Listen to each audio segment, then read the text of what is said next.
Where are we feeding this to again? We will. All right. Hello, everyone. Welcome to tonight's book talk. And I am so delighted to introduce you to my friend, Kristi Ann Hunter. And I think you're going to love this opportunity to get to know her because she's delightful and her books are amazing. But we'll talk more about that in just a minute. So Kristi, would you like to take a minute to introduce yourself? Yes. And let me know if you hear loud bangs, because I think my children are wrestling over my head. That's half the fun of doing this from home, right? Fun of doing this from home. Yes, my name is Kristi Ann Hunter. I started out adult life as a computer programmer and ended up switching to writing books, you know, as you do. And and I now live south of Atlanta. I have a husband and 3 children, and we keep busy with church stuff and family stuff and being a dance mom and reading books and hanging out. And I write every now and then, enough to get a book out every few months or so, and just came out with Winning the Gentleman, which is the 2nd book in my 3rd series, Hearts on the Heath. And I got to tell you, Winning the Gentleman was fantastic. So you've got to hold it up because I don't have a paper copy yet. But y'all, if you love Regency, yeah, there it is. So if you love Regency time period, and even if you don't, you've got to try this one. It was so good. How good was it? It was so good that immediately after reading it, I had to go back and read all of Kristi's backlist and buy the ones I didn't have. So between my Kindle and this stack, I read them all. It was so much fun. That's 12 books. And I read them in 2.5 days. Yeah, 2.5 9 novels. Yeah. Yeah, it was so much fun.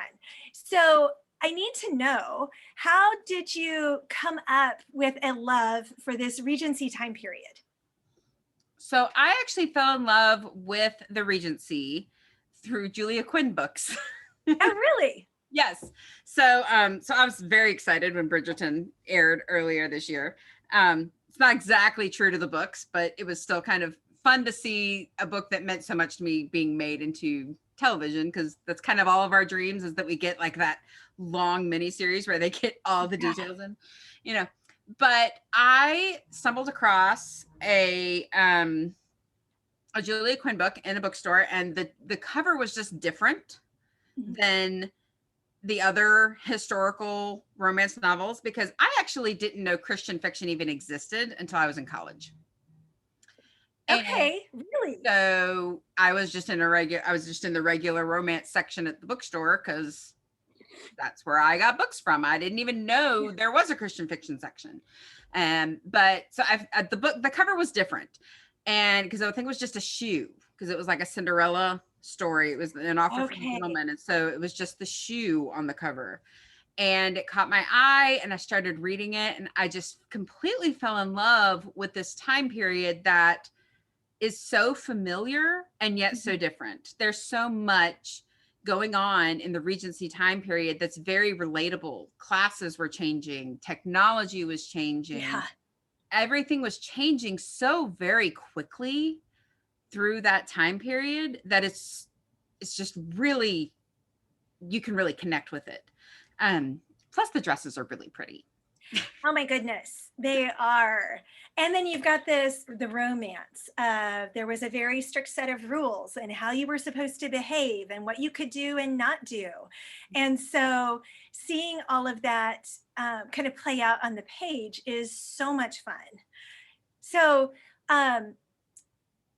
Joy says that she's actually reading An Elegant Facade right now. So Yay! She started your 2nd series and then went back to the 1st, which is a really fun way to do it. Yes. So your books are all very integrated. And yet you can start with any one of them. Like, people who haven't read you before could start with Winning the Gentleman and have an absolutely wonderful reading experience. But as I was reading it, I was like, oh my gosh, I remember that character and I remember that character. And so seeing, that's why I had to go back and binge them, because I was like, they're all kind of coming together. Now, did you plan that, or was that something that just kind of happened? So again, this is this is an inspiration we can lay at Julia Quinn's feet, because she was that first author that I really fell in love with as an adult. And she writes her books, most of them are in the same world, which means anybody can show up anywhere. Yeah. And I loved the idea of putting all that work into building this world and being able to just travel around in it, go wherever I wanted to in it. And so that's the way I view it, which means each book is a single story. It is a story of something that's happening in this world. But because it is this world I have created, you're going to see other people. You're going to see some of the same places. You know, you're going to see these things happen, because in my head, it's just this whole other place. And a lot of people are like, oh, wasn't that convenient that you had that there and you used it in a later book? And I'm like, yes, so very convenient. Or possibly planned. Yeah. So are you a plotter or a pantser? Okay, so I am now a plantster. Okay. So we're in the middle, where I will plan the high points. I'll plan like, okay, this is the high points that are going to happen. But by and large, I am still a pantster, because I will get in, and actually I don't write in order either. So You're one of those. I jump around. I'm like, oh, I want this scene to happen somewhere, and I'll write that scene. And in that scene, I'll refer to something. I'm like, oh, well, I guess that's going to need to happen. And I'll stick a Post-it on my board. And it's like, at some point I have to go write that scene because I just referred to it. And that's how the book all comes together. And yet somehow in all that, the world is in my head. And I'll be able to put something and be like, oh, I'm going to need that later. That's going to happen in this other thing. So, for example, if you read A Search for Refuge, which is free, that's a free e-novella, A Search for Refuge. It's the novella that starts the Haven Manor series, and anybody can go download it free. But there's a little villain, bad guy in there. He comes in, they take care of him, story happens all lovely. Well, he comes back to be the bad guy again in the first book in Hearts on the Heath. And some people don't connect that right away, but he does. He's the bad guy again and vying for the Viscount. And some people are like, what, did you just use him? I was like, no, I had that planned from the beginning, but I don't plot. So it's a very weird place in my head. I was going to say that you're able to hold on to all those details. And Joy is like, she loves that your characters kind of cross-pollinate. It's so much fun. It's like, hey, I know them, which is exactly how I felt when I was reading Winning the Gentleman. And I recognized it in the others, but for some reason, it really felt like in this one that just released last week, that there was so much more of Trent showing up. And he was one of them. I'm like, I know I remember him, but then to go back and read his story, I'm like, oh yeah, I love Trent. That was so cool. And it was fun. It was almost like watching the Marvel movies in order after watching them completely out of order and seeing all the Easter eggs and all the things that come together. So you can now say your books. I will take that comparison gladly. And people who watch this, like Linda and Joy, are like, yep, every week Cara somehow brings the Marvel universe in. But Linda, I will take it. Well, I won't go there because I'll get totally distracted. But Linda, I'm so glad you're enjoying this, because she's like, thank you for introducing me to new authors. And it's one of the things that I love to do with these. So Winning the Gentleman, now that we've talked about how much all these different worlds and books and series connect, at the same time, I don't want anybody who's watching to think they can't start with that book, because it's completely freestanding. So Kristi does what I do, where you can really pick up any of my books. And if you've read the earlier ones, you'll enjoy seeing characters that return. But if you start with one that's later, you won't even recognize that it feels out of order, because you do a masterful job of keeping them separate yet connected, which I think is such a gift when authors can do that well for readers. So my hat's off to you. Good job with that. Thank you. I will say, if there are any writers watching, my biggest tip for that is act like when you pull in a main character from another book and they're a side character, treat them like a side character.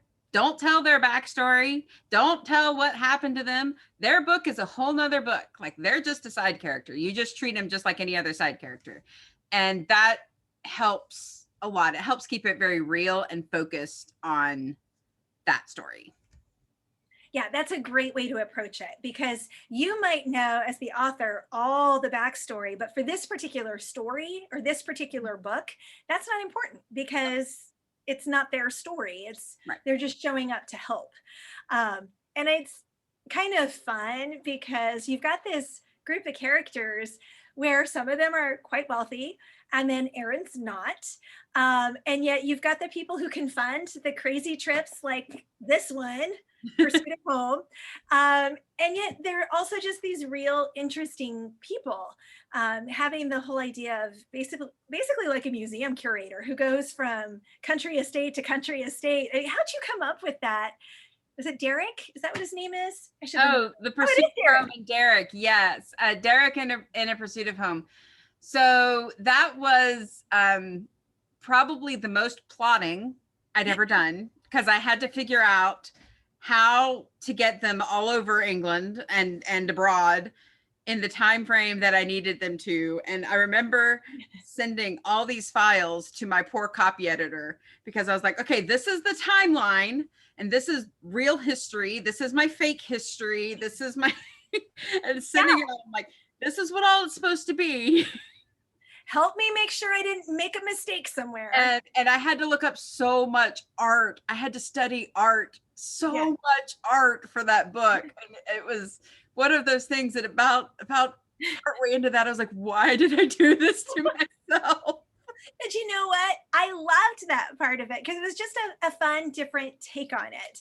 And it could be real easy just to be like, oh, we're just always going to have these wealthy, kind of gentry folks who can do anything and go anywhere and they don't have to really do anything.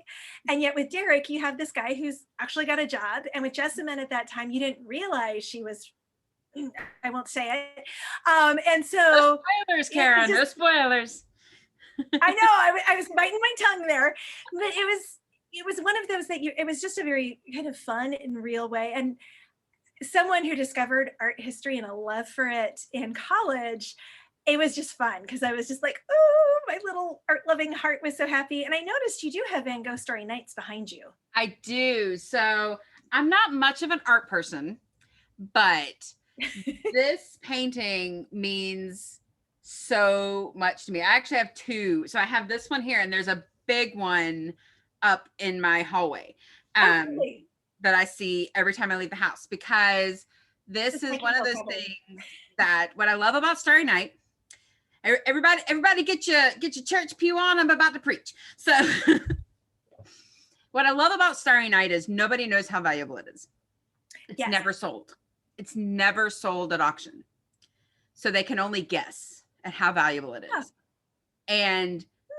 And so it's all these, they can kind of guess, well, if it were to sell, we would guess it would go for this or that, but it is so incredible. And it's been put on everything. You can get it on anything, like your Kindle cover that you just picked up.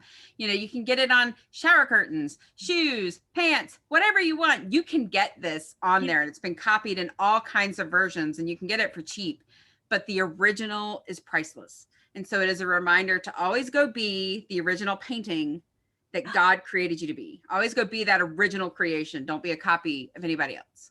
So I have Starry Night all over my house. That is awesome. And I did not realize it had never sold because it's one of my favorite paintings. I think I'm an impressionist girl. Like this, sitting in like the Kansas City Art Museum has a Claude Monet that literally feels like a wall. It's like 12 by 17 feet or something like that. And I could stand in front of that forever. But then I've also seen some of them that are this size and you can get really close and see the brush strokes. And I mean, it's amazing to me how they could see things and just how quickly he could paint something like that. And the colors in Starry Nights. And it's so distinctive. And, I just always want to be that original, but I didn't realized it had never ever sold. That's such Never a sold. cool, Yeah. what a cool reminder, just that we are unique and we are original and we are beyond value. I love that. I've kind of got goosebumps. It's so fun. And Tony and Linda love that too. That's so much fun. So you never know what we're going to talk about. With something as simple as, hey, I see that painting behind you. Now, Yeah. the other thing we were talking about is you said you've really gotten into Instagram Reels. I have. So it's one of those things I put off learning and doing until I was doing promotion stuff for Winning the Gentleman. And I'm like, all right, what else can I do?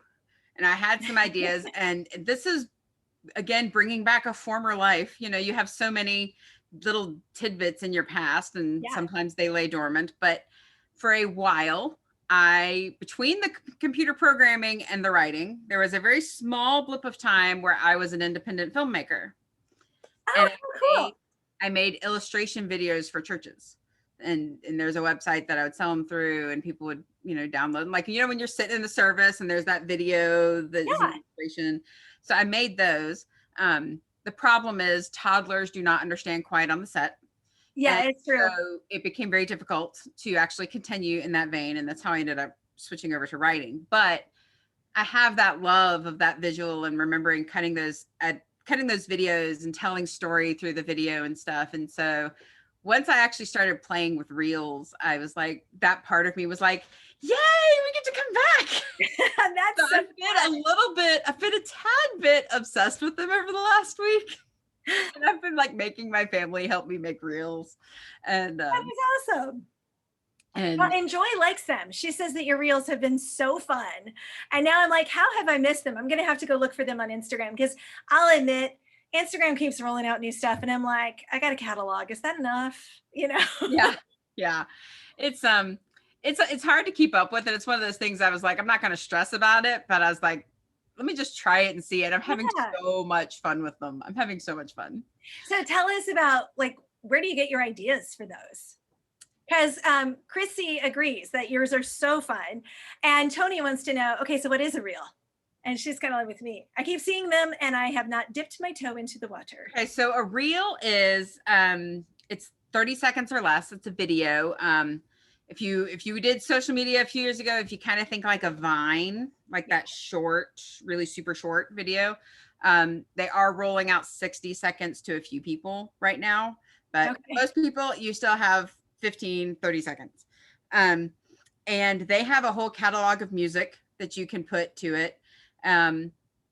It's their answer to TikTok, basically. Okay, I was going to ask if that's what it was. So if you think about a TikTok video, that's what reels essentially are. So you can kind of edit it. You can take the audio from somebody else's and use it on yours. And so then there's some audios that get very, very popular and become very trendy, and you can kind of tag in on some of those trends. But it's just you get a little time to tell a story to music and cut it together, and you can edit together, or sometimes I edit an InShot and then bring it over. And sometimes I'll edit it in Instagram, just depending on what I'm doing. But I'm still learning all the different ins and outs of it. But as for where the ideas come from, I wish I could tell you. Great. So you're one of those. It's so much fun, but I can't help you.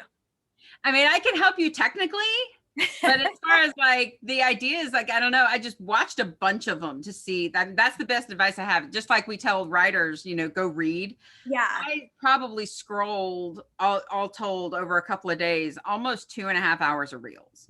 Oh my gosh. That's a lot at 30 seconds. Not all at once. Yeah. But it was like, I had a few times, because I was like, if I'm going to do this, I want to know what it is. Mm-hmm. And so if I had a little bit of time, 5 minutes here, 5 minutes there, you know, I was scrolling through a lot of them to see what are they, what works, what are people doing, how does it work? And then it's like books, you get this inspiration idea, and then it's finding the technical ways to do it. So that would be my suggestion, is just watch a bunch of them, see what other people are doing, see what annoys you, and don't do that. Because like there's this one trend where people like they like bang their hand into the camera like this, and I'm like, no. Yeah. That's so funny. So Sonia has never tried your books before. You should. And Joy was telling, yeah, so Joy was telling her that she needs to get your free novella, and that's on Amazon, right? You can get it anywhere you buy ebooks. Okay. There's 2 free novellas. There's A Lady of Esteem and A Search for Refuge. And so A Lady of Esteem leads into the Hawthorne House series, and A Search for Refuge leads into the Haven Manor series. And I think so this is the Hawthorne House, both of them are free, and you can go download anywhere you get ebooks. They're permanently free. And that's one of the things I really love, because you write for Bethany House and they do such a good job of that, of partnering with the authors, or I'm assuming that's how it happens, to have you write these novellas so people can try it and see. And I promise if you try them, you're going to love them, because A Lady of Esteem, oh my gosh, that's such a good, rich story. And it's been a while since I've read the other one, but they were both just wonderful. They don't feel like novellas because they're richly developed and just a great taste of what the books are like. Thank you. Yeah, no, you've done a great job with those. So if you haven't read any of Kristi Ann's books, definitely start there. A Lady of Esteem is a great one to start with. And then that just kicks off all the rest of the books. And you can do what I did and binge all of them in 2.5 weeks. And yes, I did still have a life. I still had to teach and things like that. But every spare moment was nose deep in a Kristi Ann Hunter book. So, I love it. I love it. It was so much fun. It was so much fun. I think the only other person I've done that kind of a binge with was the D. Henderson O'Malley series. Oh, yeah. Because I discovered that one when like book 5 was out, and then I would go back and read them all before The Guardian came out, and then I read them all again. And so I just have one challenge though. If anybody's going to go back and start at the beginning, which you don't have to start, you can start anywhere. But if you're going to go back and start at the beginning, you got to make me a promise. And that is that you will not skip An Elegant Facade. Because there are so many people who skip An Elegant Facade. Really? Because they don't like her. And what I love about this book, and I think it was this one, right? That it overlaps with A Noble Masquerade. And let me tell you, as an author, that is challenging, because I did that with a couple of my World War II novels where they literally have like 3 chapters that overlap, and you did it much more than 3 chapters. It's A Noble Masquerade is the other book, not An Uncommon Courtship. Sorry, this one. Yep. These 2. Yeah. But she is not very likable at the end of A Noble Masquerade. But she's so wonderful at the end of this one. And she's so wonderful, but there's so many people who skip it. And they don't like her. And I'm like, don't skip it. Her story, the arc you have her on as a character is so perfect, because she isn't very likable in A Noble Masquerade. By the way, love the color. I want a dress in that color. It is so fun. But then you so totally redeem her in this book. And that's not something that's easy to do. I mean, it's not Sense and Sensibility, but you've almost got Marianne where you're like, come on, get down to real life. What's going on in your head? And then you make her just wonderful. So I'm just stunned that people would skip her story. That's just not because they don't like her. And it was one of those things where I knew people weren't going to like her, but I hoped they would like Colin enough to read the book. Oh my gosh. And he's wonderful. Such a great hero. And again, what I liked about him is he's surrounded by all these wealthy families and just kind of like, whatever, he knows, but he doesn't really care, which takes a certain amount of courage, I guess, to be able to operate on the fringe of those societies. And you did it again with Aaron, because Aaron's very much the same way, but for a very different reason. Mm-hmm. It's one of the really fun things about that time period, because, money talks and money's very important. And because as the Industrial Revolution was coming and technology was coming, the people who had the money was changing. And so you had the people with the money and the people with the names, and they weren't always the same people anymore. And yet they needed the people with the money. And so it was shaking everything up so that you had these whole, well, we're going to accept you sort of because you have money, or you have this connection, or you have this. And it was one of those really muddying the rules of who was at the top. kind of reminds me of like the Gilded Age, when you had the American new money, and the lords in England needed that money to keep the estates going. And so again, kind of that merging of Well, this the is new kind money. of the beginning Yeah. of that. And then by the time it truly hits its full-fledged problematic issue for them is when you enter into the Gilded Age and you have all the American duchesses and all of those people coming in. So it's kind of like you're on the beginning of it here in the Regency. You're starting to kind of see it happening. It's like happening in little bits and pieces. So Yeah. Well, and one of the things I actually really loved about Georgiana is you gave her such a real reason for her to be this, I have to be perfect and everything has to be just so in this book. I mean, she's almost brittle, but by this one, you understand why. And it's I mean, the angst, I don't want to give anything away again, but the angst is so real. Every time I read the book, I just feel for her, because in today's world, if you had the challenge she did, we at least kind of understand, but then it would have just been like, wow, what's wrong with you? The one thing you're supposed to do, you can't do. And Joyce said, I'm loving her banter with Colin and her relationship with Harriet. And yeah, that maid was amazing. Just, you just richly draw these characters. It's so much fun to dig into them. And so before anybody pings me and goes, hey, wait a minute, you have a Harriet in Winning the Gentleman too? Yeah, well, I think I said it wrong. Happens when you have too many characters, you forget names. Well, and there's only so many you can use. And there really are so many names in the period. It's a very, very small name pool if you're going to stay authentic and accurate. It's super small in that Regency time period. Yeah. I remember I have a beta reader that's English. She's read my last couple books. She's fairly new for me. So nobody come at me for the early English mess ups. But so she reads it for Englishisms. She's like, yeah, that's not how we use that word in England. But she that's awesome. She keeps pinging me on names. She's like, this is not an English name. You're like, but. And I'm like, well, that character already appeared in another book, so it's stuck. Yeah, I can't change that one. Sorry. Oh my goodness. Well, and that's where writing historical, like we were talking about this before we officially started, like, I'll only write World War II because you have to go so deep into a time period so that you feel like you're honoring it and getting it right. And Regency is the exact same way. I mean, you have to, you could do everything right, and there's still going to be someone who finds something and goes, yeah, that's not accurate. Well, I still find things that are wrong. So like if I have to go back and look up something in another book, I'll find something and I'll be like, oh, yeah. Oh, well. When that goes into reprints, we'll fix it. It's like you learn as you go. And every time you know more. If you waited until you knew everything, you'd never write a book. So that's true. That's very true. And so you mentioned you use plot boards. I do. I can actually show it because it's currently blank. The one that's on the wall, because I'm starting a new book, and then the board I'm editing is over there. So I can actually show it to you. Oh, how cool. There, because it's currently blank. No spoilers on there. Oh, darn. I wanted to be able to zoom in after this and read all of your plot points. Well, they would not make a whole lot of sense because they're written in shorthand of like sometimes it'll just be initials and sometimes it's very, very sloppy handwriting, but I cover it in Post-its. And so there's like, I print pictures onto Post-its or song lyrics, and that's kind of where I start. By the time it's fully edited, it's about 6 layers deep in Post-it notes. Oh my gosh.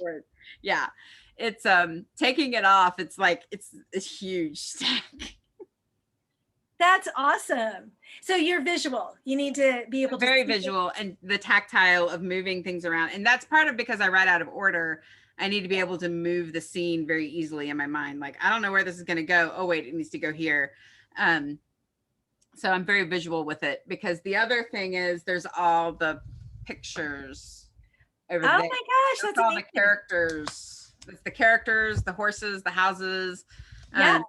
Anything like that is over on the wall over there. So that's what I use Pinterest for, because I'll create boards on Pinterest where, like if I've got a new series, hopefully that'll be coming out sometime, but it's in DC, but west a little bit. And so like I've got this cute little house that I found that one of the heroines is going to live in. And so I pin every one of the pictures that I want to make sure I keep so that I can go back and look at it. But I do it that way versus on a literal board. But there's a more detailed one on the Pinterest. It starts on a Pinterest board that has more, but I was constantly having to flip over and go open it up and be like, wait, what did that dress look like? Or what did, and so I ended up making a board with the basics just so I could remember, okay, yeah, that side character is blonde. You know? And just be able to see all that stuff at a glance, particularly with this series, because I not only had people, I have like 30 horses are named, and like I have to remember what type of horse they are and what their name is and whose stable they're in and everything. And it was like, it's like having 2 entire casts that I'm having to juggle for the series. That's true. Okay, so is there another book coming in this series, or are you? There's one more. It's coming next year. It is called, I've been kind of teasing out the title. I haven't officially announced the title, but I'm kind of teasing it out. It's called Enchanting the Heiress. And so if you have read Winning the Gentleman, you have met both people. Yay. I think, I hope I know who the hero is, because he really needs a book. There's several who I have been informed really need a book. Yes. Well, and that's the wonderful thing. You keep writing these characters that I'm like, I want to know more. I want to know what's going on. And that doesn't always happen. Sometimes that's the thing with Winning the Gentleman. Aaron, people have been yelling at me for Aaron's book for 2 years now. And so I'm like, it's coming. Just give me time to get there. Well, and Tony wants to know, and this is a great question for us to end on, what drew you to this genre? So to romance, to Regency, or to Christian fiction? Regency. Okay. You and I talked about this, but that was before we started. So okay, so Tony wants to know that. I love the relatability of Regency, that you can just click in and all of the issues, well, people are people. All of the issues that we've had have been throughout time. That's why historical fiction works, because people have always been people. But and yet we get a little distance because it's a different time period. So sometimes it makes it easier. But so many of the social things, because technology is changing, because class is changing, because all of that is very relatable to now, where smartphones and social media and all that, it's changing our world very, very quickly and changing how we relate to people. And the same thing was going for them, this idea of like, well, I mean, we didn't have the train yet, but it was coming, they knew it was coming. And roads were getting better, carriages were getting better, boats were getting better, like the world was becoming more available to them. And so in their own way, some of the same things we're experiencing now was happening to them. Newspapers could get printed faster and get delivered faster because of the mail. A lot of people don't realize mail, as in the post, was fairly new at this point in time. The idea that your letter could get, across town or within a day, because they actually delivered mail several times a day then. So your penny post could get across London within a day and you never had to go there. And that's a new idea at this time. And so all of that is changing. It's a very relatable time period. Yeah. No, that's awesome. And if you love Jane Austen, you will love Kristi Ann's books. And if you don't, you should still try them because they're wonderful. She's definitely, I would say there's 3 authors in Regency that I have to read every book the moment it's coming out. And it's Kristi Ann, Sarah Ladd, and Julie Klassen. And so you are definitely in that group where I'm always looking for when's the next one coming out, because I never thought I would enjoy this time period. But I do, I love it. I love the world you've created and it's so wonderful. So thank you so much for joining me tonight. It was so fun to get to talk about your books, and congratulations on the release of Winning the Gentleman. Thank you. It is such a good story. I absolutely love the heroine. She's just so feisty, so fun. And then the hero. You can't have red hair and not be feisty. That's true. It does seem to be like in the DNA. And then Aaron just absolutely needed his own story. He just needed his own book. So it was so fun to have him finally get